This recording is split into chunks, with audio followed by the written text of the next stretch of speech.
Aucun d'entre nous n'est un doux rêveur qui dirait « Eh ben oui, tout le monde a qu'à le faire, se déplacer ». C'est pas vrai. Parce que nous savons que ces déplacements-là, ils sont contraints et forcés. Les gens, ils partent pas par plaisir. Ils partent parce qu'on les a fait partir. Et qui les a fait partir? L'Europe, les États-Unis, le capitalisme. Et je vais vous en donner une preuve immédiate. On met plus d'argent pour s'occuper de l'opération Barkhane qu'on en met pour l'aide au développement des pays qui se trouvent dans cette zone. Alors si vous vous demandez pourquoi les gens partent, ils partent parce que les partenariats économiques que l'Europe a inventés exigent de ces pays qui suppriment les droits de douane. Parce que l'argent qu'on verse maintenant, on le verse à des dictateurs à qui on demande une seule chose, de bien vouloir verrouiller leur propre peuple. Et que vous finissez par voir des gens monter dans des fourgons de police, marqués dessus, avec l'aide de la communauté européenne. Parce qu'on a donné 3 milliards à monsieur le président de la République de Turquie pour bloquer les gens à la frontière, à la Syrie. La frontière d'une guerre à laquelle sont directement partie prenante les nations de l'Europe. Voilà la vérité. Si vous voulez faire quelque chose d'utile, arrêtez de demander à l'agriculture paysanne africaine de s'intégrer dans le marché mondial, c'est-à-dire de détruire les agricultures vivrières pour produire du riz qui ne mange pas, du blé dont ils n'ont pas besoin, mais qui permet de figurer dans les statistiques internationales.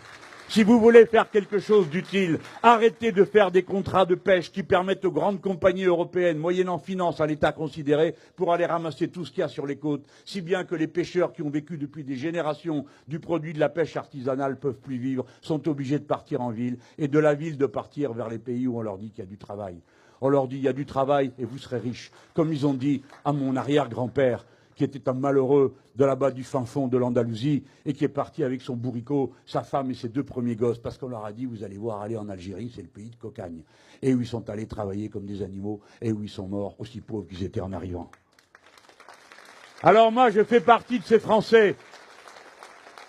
Un Français sur 4 qui a un grand-père ou une grand-mère qui est un exilé. Ayez au moins l'honneur de penser aux vôtres qui se sont sacrifiés pour que vous soyez là, en train de dire des horreurs contre ceux qui vous ont suivis. Si vous voulez faire quelque chose d'utile, allez voir en Afrique et demandez-vous pourquoi le lac Tchad a perdu 90% de sa flotte. Qu'est-ce que ça a à voir avec le changement climatique? Qu'est-ce que ça a à voir avec les pratiques agricoles que vous avez imposées à ces gens qui avant n'avaient jamais consommé des quantités pareilles d'eau?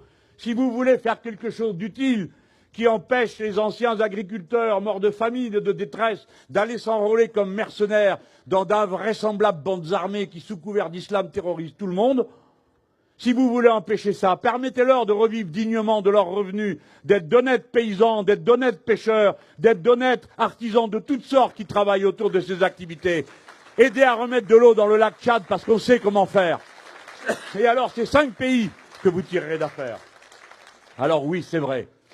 Quand nous votons dans un référendum contre M. Macron, nous votons contre toute la politique qu'il approuve et qu'il soutient. Lui, le commissaire européen, qui s'en va faire le tour des dictateurs et faire des selfies avec eux, et toute cette